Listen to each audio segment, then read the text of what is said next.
So we are in week number 6 of our gospel, we're doing a series on verse-by-verse study through the Gospel of Mark. So if you got a Bible with you tonight, I invite you to turn with me to Mark chapter 1, and we are going to be in verses 21 through 34. We're going to look at actually 2 different stories tonight, and they kind of join in together. So Mark chapter 1, verses 21 through 34.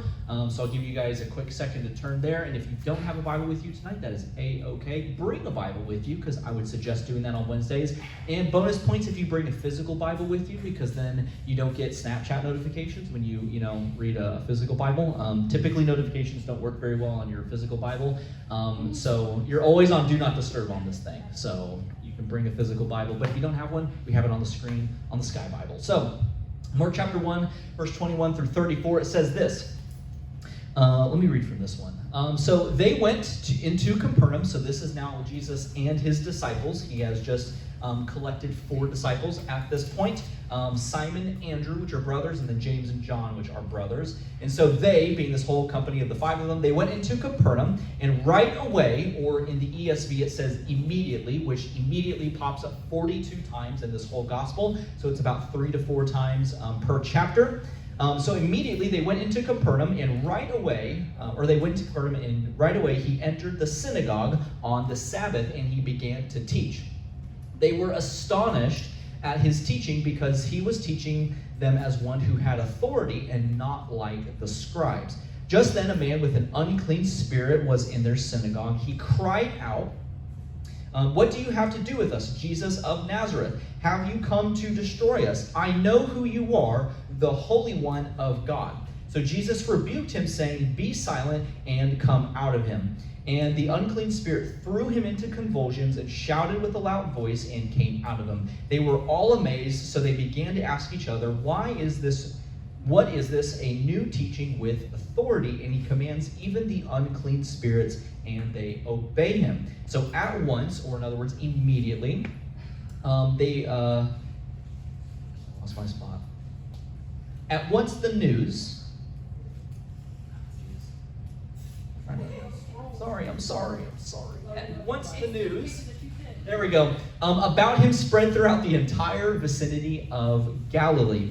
As soon as they left the synagogue, they went into Simon and Andrew's house with James and John. Simon's mother-in-law was lying in bed with a fever, and they told him about her at once, being they tell Jesus about this.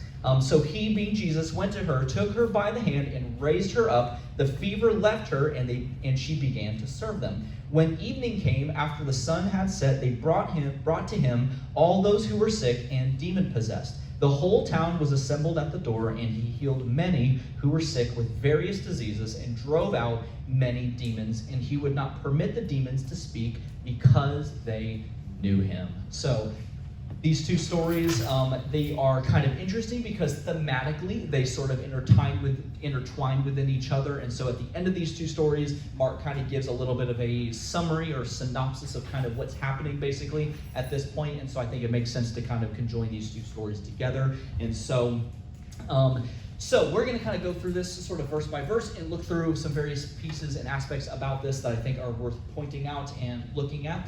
So if you look at it in verse 21, so Mark chapter 1, verse 21 and 22, so it says, they went into Capernaum, and right away or immediately he entered the synagogue on the Sabbath day, and he began to teach. They were astonished at his teaching, because he was teaching them as one who had authority and not like the scribes, which I always find to be very interesting, how he's like, he has authority unlike specifically the scribes. And so Mark is definitely throwing some shade at the scribes, which if you don't know what scribes were, basically they knew the law, they knew God's law, and they were very literate and very good at writing, and so they would write things down. That was a big part of what their role was. And so these are the priests, the pastors, if you will, of that day. Scribes were sort of a portion of that kind of grouping of it.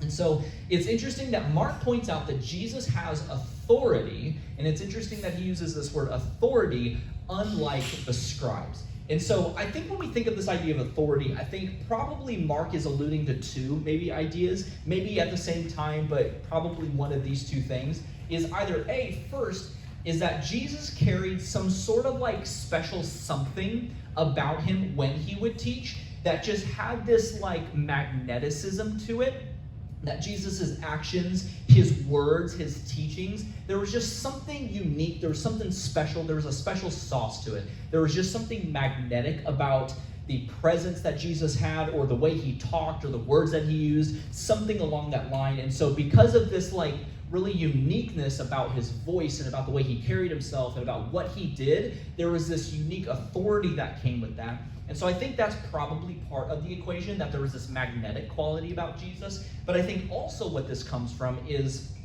actually a few verses earlier. Maybe this is, we don't know exactly timeline, exactly where this lines up, but a few verses earlier, in Mark chapter 1, verse 10, we get this indication of this authority of Jesus and sort of the confirmation, if you will, of Jesus' authority. So if I were to kind of try to convince you of like my opinion about something, I would likely not just give you my one opinion and my one take about it. I would likely loop in other sources and other places and say like, oh, here's the statistic, so therefore what I think is true. Or here's this other person that agrees with my opinion, so therefore it should be true. And so we use outside sources to confirm that which we believe, do, think, whatever it is.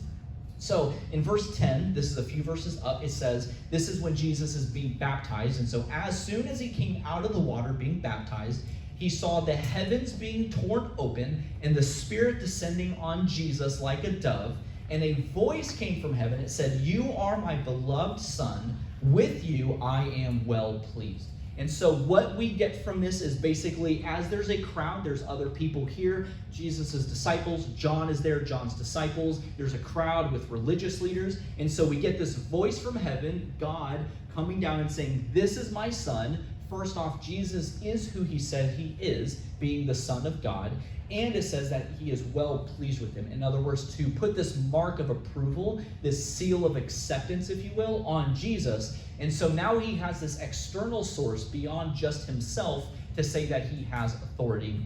And then we learn later on throughout the different Gospels that Jesus will tell us through his teachings that the Father has sent Jesus, and that Jesus only says what the Father says, and he only does what the Father says to do, and he only goes to places that the Father says to go to. And so to further then add into Jesus' authority, he says even further that I and the Father are one. And so he kind of, later on through the Gospels, he adds more elements to this authority. But at this point, we know at least one instance of Jesus having authority from an outside source of God the Father audibly saying, this is my Son, this is the Son of God, with whom I accept and approve and who I am well pleased with.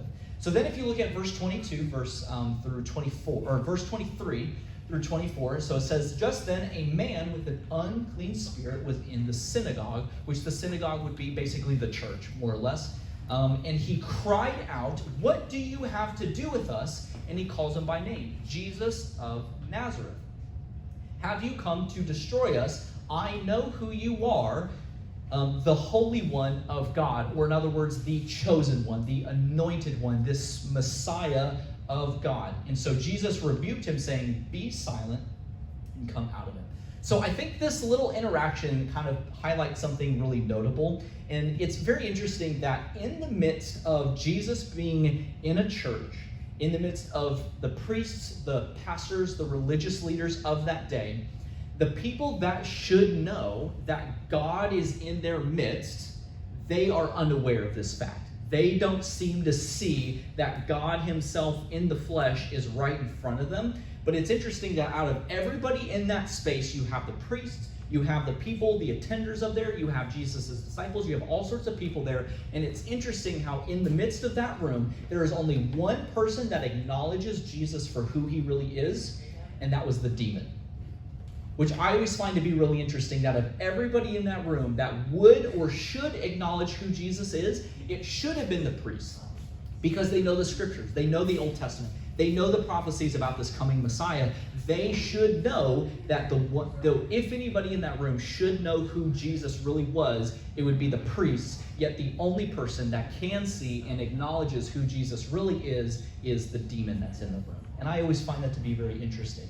And so what I think part of what happens is that for these maybe pastors or these priests that are in this space, they couldn't see past their own maybe bubble of comfort or their own bubble of ritual and tradition and customs. And so they couldn't see past that to understand and to accept that the Messiah has come, because this Messiah is breaking past their traditions or maybe their customs. And so they get so blindsided and they're so concerned about other things that they miss the fact that Jesus is right in front of them. And so I think it's a question for all of us to ask ourselves, is what are we so concerned about that we end up missing Jesus right in front of us? What are the things in our life that we end up getting so caught up and so concerned about that we end up missing the fact that Jesus is standing right in front of us, that we are in the midst of God, that God is here, that God is doing something, but yet we are so focused and fixated on maybe it's a relationship, maybe it's money, maybe it's like, I don't know, a sport or something like that, or whatever it's going to be for you. Everybody's going to be different, but we can get so fixated on what's right in front of us and the tasks and the calendar things and whatever it is that we miss the fact that God is right here and that he is in our midst. And so Jesus ends up rebuking this demon, and the demon comes out. And I think it's always notable to notice this, is that every time that Jesus interacts with a demon or an unclean spirit, which unclean spirit and demon, more or less, you can kind of equate the two. There's a bit of technical difference, but just for simplicity's sake, they're basically the same thing. But every time Jesus interacts with a demon or unclean spirit, it's always these really quick interactions of just, I rebuke you, get out of him, and that's the end of the story. I think we can tend to think of like this whole idea of like Jesus exorcising or doing exorcism, which I guess exorcising is the word, but it sounds like it's not the word. But this whole like exorcism of a demon, we just feel like, oh, it's this big battle and this like wrestling match, and it's like a cartoon where it's like this cloud, and then like one person pops out and they pull him in back into the cloud. You know what I'm talking about, like old cartoons? Yeah. Okay, good. So we think of it like this big rough and tussle kind of thing, but it's really as simple as Jesus has authority over these spirits, and so when he says get out, they have to do it, and so they get out. And I always find that to be interesting to kind of note and point out. So then if we look at it, verse 27, so it says, now that they were all amazed, and so they began to ask each other, what is this? A new teaching with authority. He commands even the unclean spirits, and they obey him. And at once the news about him spread throughout the entire vicinity of Galilee. And so to further strengthen Jesus' authority, which the first half of Mark's gospel kind of all points to this idea of, one, that Jesus is a servant, or no, that Jesus is God, but also the authority of Jesus and the authority that Jesus holds. And so what this story shows is that Jesus, it's one, to strengthen his authority, but beyond just like this sense of authority, but into practice. That Jesus actually has the practical authority to teach, and he has the practical authority to cast out demons. And so this demon verbally acknowledges who Jesus is, that you are the Son of God, the Holy One of God, to further add into this sort of confirmation, if you will, of Jesus' authority. So now the scene shifts, and now we go from the synagogue, and now we are in a house, and this is Simon, which we know as Peter most likely, and his mother-in-law is now sick. And so if you look at it in verse 30, it says, Simon's mother-in-law was lying in a bed with a fever, and they told him about her, being Jesus, and at once Jesus went to her, he took her by the hand, and he raised her up, and the fever left her, and she began to serve them. And so this is actually the very first instance of a healing that Jesus does, at least according to Mark's gospel. And so this is the first instance where we see Jesus actually healing a person.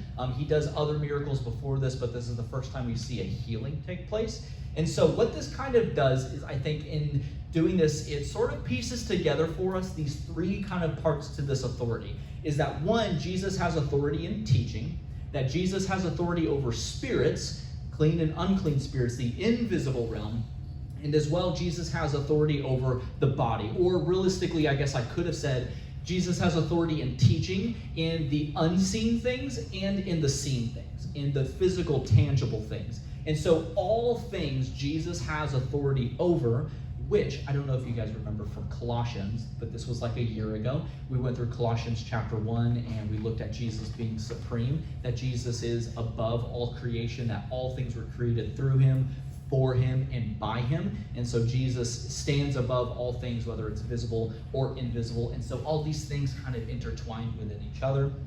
And so Jesus has authority in his teaching. He has authority over the spiritual things, demons, spiritual beings, and over the physical things, the human body. And I think what can be helpful to think about this and how this kind of practically plays out for us in our lives is this stuff is kind of, it's good to know this stuff, but I think how this becomes relevant for our day-to-day lives is I think very often we tend to, when we face problems and we face difficulty in life, we tend to focus on, God, look how big my problem is, when really stories like this show us that really we should actually flip it. Rather, we, instead of going, oh God, look how big my problem is, problem, look how big my God is.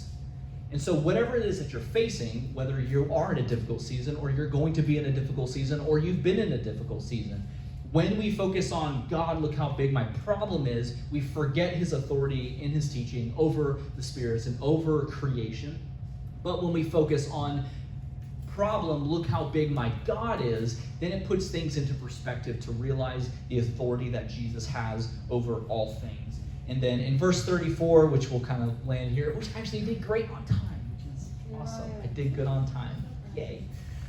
So in verse 34 it says, and he healed many who were sick with various diseases, and he drove out many demons, and he would not permit the demons to speak because they knew him, which is just a very interesting way to kind of, I don't know, explain it or whatever it is. And so now Jesus, he has taught, and so now he has done miracles, and now he is casting out demons, and so now the news about Jesus spreads around. And I always found it really interesting of why Jesus would tell people, like when he would heal them or when things would happen, he would tell them to not tell people about what he did, but then you would find other instances where Jesus is like, please go tell everybody what I did. And I think to kind of reconcile that, one way I think we can think about it is oftentimes Jesus would actually tell people to not say anything, because typically what would happen is in the instances in the stories where Jesus does these miracles, large crowd gathers, because I think if we're honest, like if we heard about this person that was doing miracles,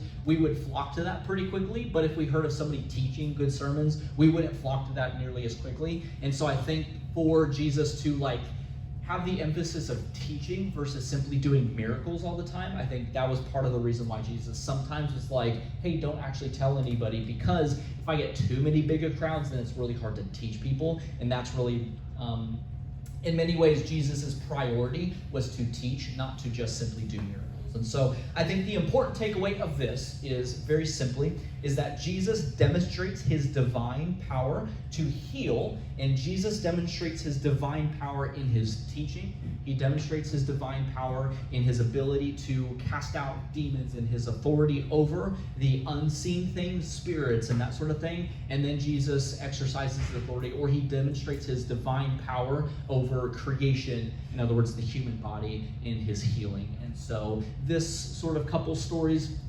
goes towards kind of further strengthening and adding credibility to the authority of Jesus, and sort of, in a sense you could say, confirming that Jesus really was who he said he was, and that he really was going to do what he said he would do.